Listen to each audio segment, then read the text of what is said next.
Do Bravo celebrities have a hard time respecting people's sobriety? After last night's Real Housewives of Beverly Hills episode and hearing Kyle talk to Dorit at the table and Dorit sort of saying like, when I say I want to have a drink with you, it's because we have this 7-year history. And Kyle sort of shrugs it off and she says, yeah, you and Mauricio and the girls and everyone else, they all say the same thing. And she's like, I just feel like I'm at a point in my life where I don't have to explain myself to anyone, and I'm not going to drink club soda and tell people there's vodka in it. And it just made me wonder, why did you think you had to do that in the first place? And one reason I came up with was possibly that maybe Mauricio and her daughters didn't want her to come out and say, I'm not drinking, because they wouldn't want people to speculate that she could have a problem with alcohol, given her outing her sister Kim on national television and saying that she was a sick alcoholic. And we know that their mom liked to have a great time at the out and about with drinks, and Kathy likes to have a good time. And I guess it all depends on like when your good time crosses over to life becomes unmanageable, and that's just different for everyone.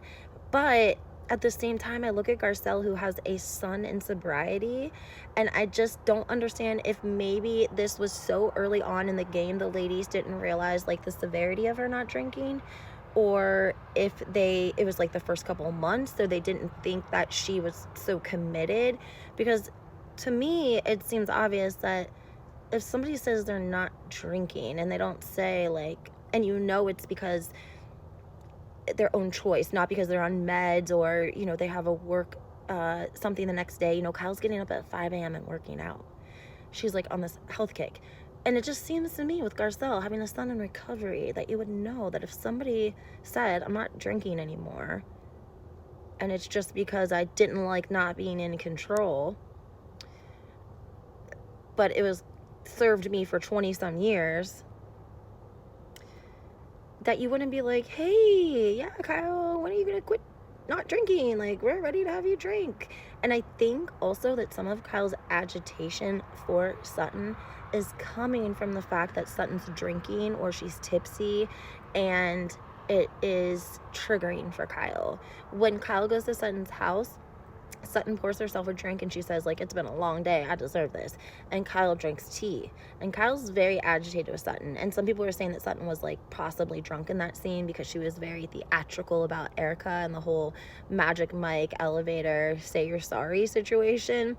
But it just seems to me that maybe Kyle's not in a place where she really wants to be around other people who are drinking or showing signs of intoxication, and that agitates her because she is clear-minded and focused and clearer than she's ever been, because she's not foggy. The fog has been lifted at this point.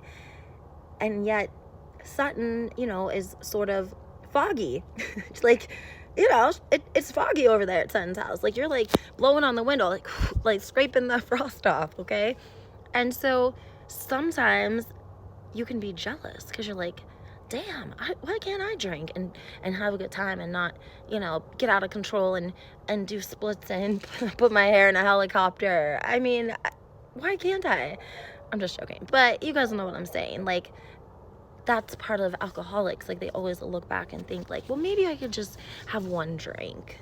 And that is not the case, because if it was the case, you wouldn't, have to quit drinking. So I just want to know what Erica's thoughts were on that, and if you thought that possibly her daughters and Mauricio were like, you know what, we don't want you telling people that you quit drinking because we don't want people to say that you're an alcoholic. So ixnay on the not drinking anymore. Just saying. If you guys want more content, go check out my Housewives 411 podcast and my new YouTube channel. Make sure you hit the follow button, subscribe, or you can email me at housewifehistorian2022@gmail.com.